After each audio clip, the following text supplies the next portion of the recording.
Welcome, welcome, welcome to this. I don't know, what is this? Conversation, insights, deeper dive into some amazing things that are taking place right now. I'm Cayelin Castell. I'm here with Zoe Flowers, and it's been a little while since we connected because we've both been on our various adventures and getting downloads and information and insights from those adventures. So Zoe, tell us a little bit about what's been going on for you. Sure. Hi, everybody. It's definitely been a while. If you can't tell, I'm in a hotel room. So definitely traveling, journeying around our country, which has been great. It's funny, it's been a lot of family and friends this summer. Weddings and funerals. I mean, it's been like the full childhood birthdays, family vacations. So it's been a very like numerology, like a six. It's been like a very six summer, like very much family gatherings and yeah, and at the same time things feeling kind of slow, but I feel like things are speeding up as well. So at this point. So yeah, so excited for this conversation today. What Yeah. what have you been up to? I've also been up to traveling. I did a week on the river, the Green River in Utah, in Canyonlands, Utah, that flows into the Colorado River. So off the grid, off the off the mainstream consciousness grid and everything else as well. So that was really fun, and also got to go to a wedding vow renewal ceremony in Flagstaff up to the Grand Canyon. Now we're getting ready to go to visit our grandson in New Mexico. So it's just been one after another. Yeah, yeah. Really fun though, and a lot of family, like you're saying, a lot of family. I got to go to San Diego to SeaWorld. I hadn't been since I had been a teenager, which was kind of amazing. And see my son, my middle son, he has a twin sister who lives in San Diego.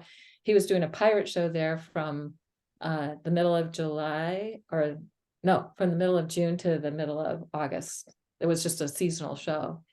So, and that was really fun. Yeah. Well, I'm here. I already told Kay I'm here in Yuba City, and I'll be leaving here on Thursday, going down to LA until next week, and then I will be back on the East Coast, and then coming back to LA to do a retreat for an organization. So Yeah, so I'm guessing probably summer is definitely a time people tend to travel. I don't always travel that much, this much in the summertime, but it's been, for some reason it's been the summer to do that. So anyway, so we're very excited to be back together to share with you some things that are coming through for us. And the thing that there's so many things that have been going on. I mean, literally, we're recording this the day before the biggest and brightest full moon of the year. I did a little short video on that. It's like 15 minutes. I'll put it in the show notes so that you can go and see that if you haven't seen it. Really spectacular what's going on, where it is, what stars it's with, how it's this dream weaving magic kind of thing going on. But and also then not too long after that, Venus will go direct on September 3rd or 4th, depending on your time zone, and begin her journey to the underworld. And this is based on how the Sumerians saw the story. It's like Anana. She puts her ear from the great above to the great below, and she hears the call, and she realizes she needs to go on this initiatory journey, and she has to go through 7 or 8 gates into the underworld. She dies, she's reborn, she comes back out through 7 or 8 gates, and this is literally a description of what's happening with Venus in the sky. Venus, when she goes direct, she starts meeting with the moon, and the first Venus moon conjunction, which represents the first gate, is on September 11th. And this is where she is when she reaches this gate, the gatekeeper says to her, you have to give up your crown to pass through this gate. So, and what that tells us is what she's doing is she's releasing distortions connected to her crown chakra. She's letting go of anything that has prevented her from having a powerful connection to her own divine authority, to her own divine inner knowing, to her own essence. And if we look at what's happened in the patriarchal culture, or you can call it the dominator culture, over the last 5,000 years, women have been really discouraged from knowing their own knowing. So this is a powerful gate to really reclaim that. And this Venus cycle is also, the whole 19-month cycle is featuring the Leo goddess. She is the sovereign queen. She is the one who, her journey is about letting go of anything in the way of greater self-love. So healthy, genuine self-love, not the self-love that's creepy or like, I'm so great and you need to tell me how great I am, kind of more narcissistic expression of self-love, which actually comes from a place of not really feeling or knowing that you are a divine being and that your presence is a gift and that you really don't have to do anything. Just show up and shine your light of love. So good. And so this cycle is really going to help us to do that in a good way if we're following the cycle and we're allowing ourselves to let go of the things that we maybe have been thinking about. And becoming more aware of like, okay, it might help if I just let that go, let that criticism, that judgment, that doubt, that self-criticism, self-judgment, self-doubt, but also the criticism, judgment, and doubt we might have around others, because it's really a reflection of how we have that within ourselves. So that's what's going on with this happening, coming up quick. And that energy will be with us for the entire month until the next gate that's going to happen on October 10th. So we'll be in this energy. We're coming into this energy. We'll be in this energy then until October, early October, well, 10 days into October. So this is something we can work with that whole entire time. So with that, I'm going to just let Zoe kind of tune in and help us to see what else is happening in relationship to what her insights are and what she's getting. Great. So I just have a question here. So so from September 11th, that's the first gate. And then October 10th is the second gate. Yes. Yeah, and she's going down through the chakras. So the first thing she gives up is her crown, and then it's her connected to her brow or her third eye. And there are vestments in the story. There are vestments that she gives up at each gate that represent each of the chakras. So the gatekeeper basically says, when she gets to the first gate, to pass through this gate, you have to give me your crown. And the way that I interpret that, the way that I understand that, is what she's doing is giving him all the distortions that are related to her crown chakra. Any places where she has judgment, any places where she's got a false belief, that something maybe that's been programmed in through the culture, whatever that might be, is what is being let go of at that gate. So that when she comes back, and she'll come back through the chakras, she rises back up from the root to the crown. When she gets back to getting her crown back, she has a healthy relationship with her divine authority, and recognizing that she is not separate from the divine. She is an expression of the divine. Got it. Okay. So the first question I'm hearing is like a theme. So what is the theme for the collective that's watching this? What is the theme to pull out here? What is the sentence I'm seeing? This came out before and I shuffled again, and here it is again, and it's testimony. Love is stronger than death. Oh. So this is actually from the Mary Magdalene Oracle. And so, wow. And then the other card we have here in reverse is Witness. And it says, I am fully seen. In reverse, though, so we will come back to that. This love is stronger than death. And so in relation to this story, again, with that crown, right? You have to relinquish your crown. And so for me, for this, it's like, what is your fear of death, really? What are you afraid to let die so that you can be fully seen? Because this Witness being in reverse, before this time, before clicking on to this video, before seeing or hearing this message, there are those of us, there are some of us, there are most of us that are actually afraid to be witnessed. We are afraid to be seen. We are afraid to be loved. We are afraid of our own divine reflection. See me, hear me, feel me. Some of you all may know that song, right? But it's like we're calling and we're withdrawing at the same time. We're calling for love, but we're repelling at the same time. And so the charge is to allow yourself to be fully seen, allow yourself to be witnessed, and allow yourself to witness, because in the same way that we are afraid to be seen, we're also afraid to see. We're also afraid to see the divinity of others.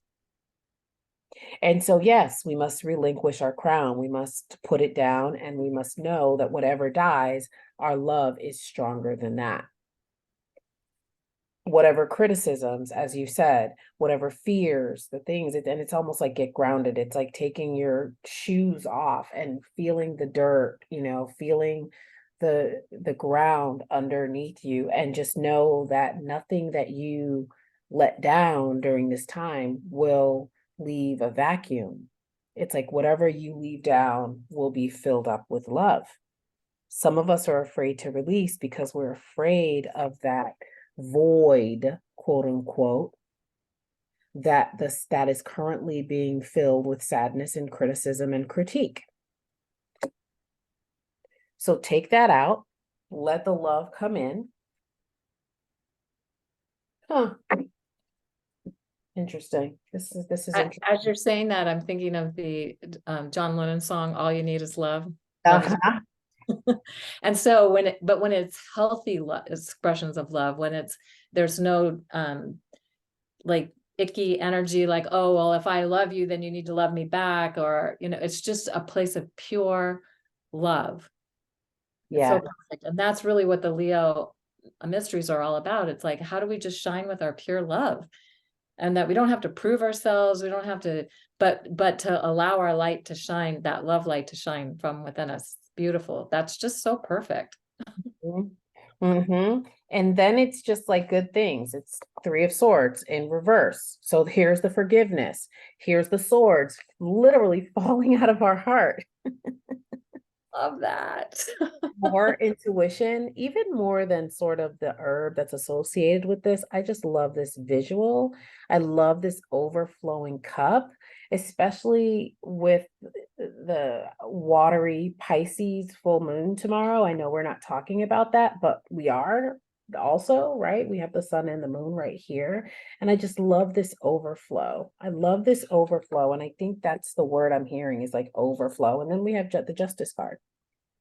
Well, we can talk about that full moon. I mean, some people might see this a little bit after that, but this energy of this full moon and the Pisces, which is the dreaming energy, the sun is in Virgo, which is the weaving the web of life.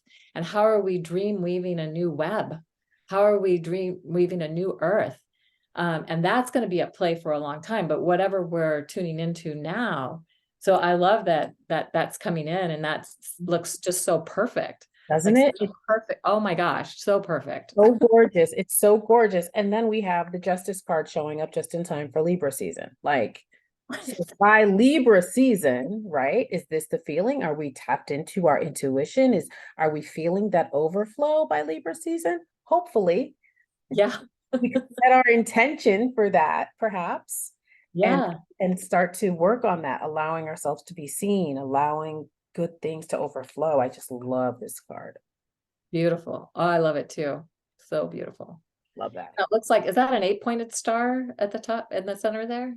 That's what I was trying to figure out. This is an herb deck. So this is actually a blue lotus. Right. So, oh, okay. So I see it better now. Yeah. Okay. Beautiful. It looks like there's 8 points, but there's also additional points behind the 8 points. So very cool. Very cool. So that's what I have. That's pretty cool. That is so cool. Wow. So thank you so much for everybody for tuning in and joining us in these powerful intentions that we are tuning into here, and I love how the cards and everything that you've just shared, Zoe, just is so aligned with what we're talking about. Like, you just can't make this stuff up. Right, because this is so Leo, right? Like I am Yeah. fully seen. Yeah. It's like show up and shine. And it doesn't mean that you have to be on a huge stage, but just allow your light to shine in whatever way is works for you. And it also does help to go beyond your comfort zone and allow yourself to be seen in ways that maybe you aren't always comfortable with, and just practice that. And I've shared this before. Some people may have heard me say this before, but I was absolutely terrified to talk in front of people for many years. And I just kept doing it every time I was asked. My heart would pound and I feel like I was going to pass out. And I finally got over it because I kept pushing that comfort, that, being so uncomfortable, like people having their eyes on me. Mhm. And now I can, like, if I, on Zoom calls, it's like, yeah, I'm not seeing people see me, so I'm pretty comfortable. But if I'm in a group of people, my heart can still pound a little, but it's nothing like it used to be. Nothing. Yeah.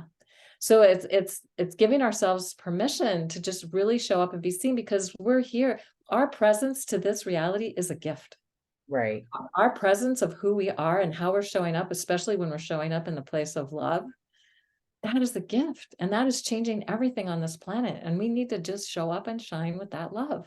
We need to show up and show out 100%, because if we're shrinking, then what we're left with is this in the upright, Yeah.